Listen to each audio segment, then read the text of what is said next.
Welcome to BEARTH Podcast. I'm Ash.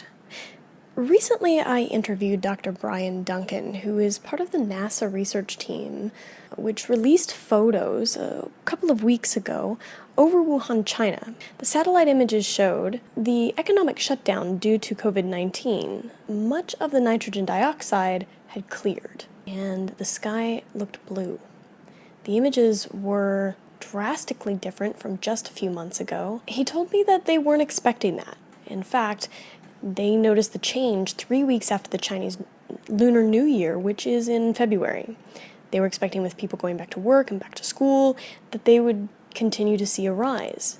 But with the outbreak of the coronavirus, they noticed the levels went down. He said up to 30%. Now, since then, I've made it a point to talk about how Mother Earth is speaking to us. In fact, she's screaming for us to pay attention. This is a signal to us that right now we can begin to pay attention to our connection to Earth and the connections to our bodies, and the fact that there's been so much pollutant in the air for so long, particularly since the beginning of the Industrial Revolution, that it has caused us more respiratory problems, and it makes us far more susceptible to many of these animal-borne diseases.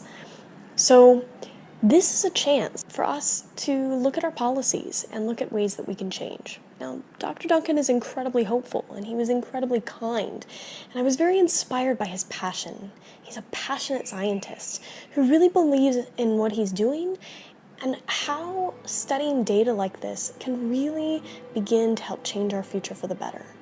Listen in as he explains a little more. These satellites, they orbit the Earth every day. So we get this information every day on air pollution globally around the world. So we're able to track events fairly well, whether they're the Australian forest fires, or we're able to observe how these air pollutants are changing over time, because now we have a very long-term record. For instance, for this one air pollutant, the first measurements were back in the late 1990s. So we've had this continuous record since then of how air pollution around the world is changing for certain pollutants. Now, in China, it's a very interesting story because at the beginning of one of the satellites called the Ozone Monitoring Instrument, it's been up there since 2005, we were able to monitor how air pollution had been changing around the world, including in China. So China's air pollution increased rapidly from 2005 to about 2012. And at that point, the Chinese government started requiring emission control devices to be put on power plants and more efficient cars, for instance. So at that time, the air pollution levels of nitrogen dioxide began to decrease quite a bit. And today, the levels of air pollution in China, though they're still quite high, they're still very high. They're back at about levels in 2005. So that's a success story on their part. In the US, air pollution controls have been incremental since the 1980s and before. So we've seen a series of drops in air pollution associated with those. So we are making progress in many countries of the world. That doesn't mean the air is healthy to breathe still. It's still unhealthy, and we still have many miles to go. We definitely do. But I do have hope, because we have seen such large decreases around the world. When we burn fossil fuels, we produce more CO2, and we produce other greenhouse gases as well. And therefore, the levels are much higher than they were, of course, before, let's say, the pre-industrial revolution, or the industrial revolution began. To put this in perspective, we're in a real wonderful age of satellite data now. When I finished graduate school in the late 1990s, I remember my advisor showing me a fax of the first maps of air pollution being measured from space. And I was just mesmerized. I couldn't believe that you could see the whole world every day and measure this air pollution, how it's changing.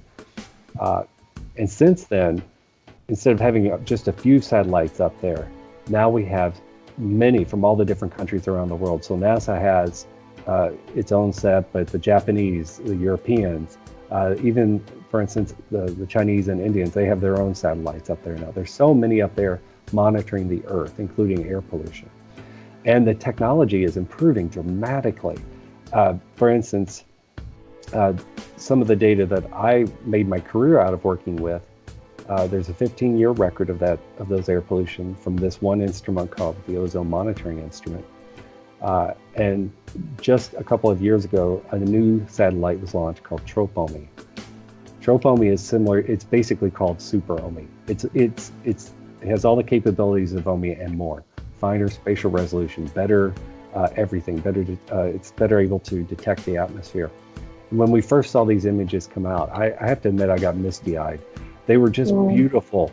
So instead of getting a very pixelated image of air pollution around the world, we were actually able to see individual power plants.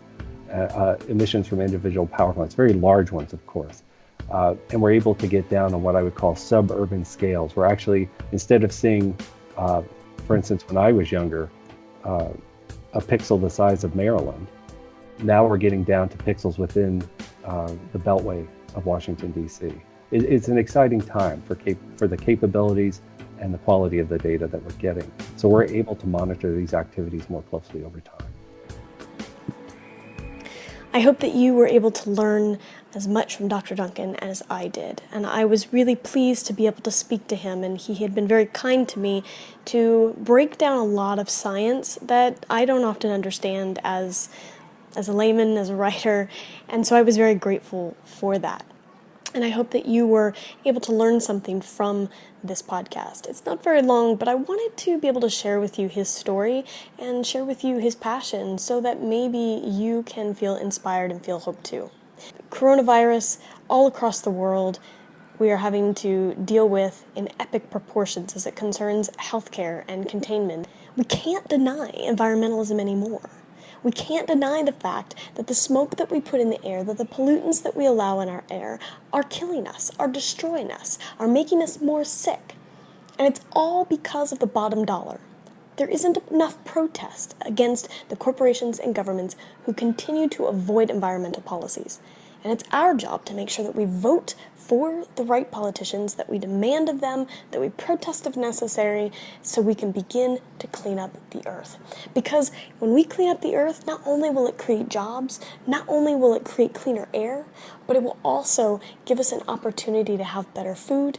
It will make us healthier, our immune systems will be stronger, and when the next crisis or another virus gets out, we'll be a little more prepared. We'll be a little stronger for it. There won't be pandemonium. And so my hope is that this was at least on some level some encouragement to you today. Thank you for listening. Thank you for taking time. We'll talk next time. And for now, may you live and move and have your being. Cheers.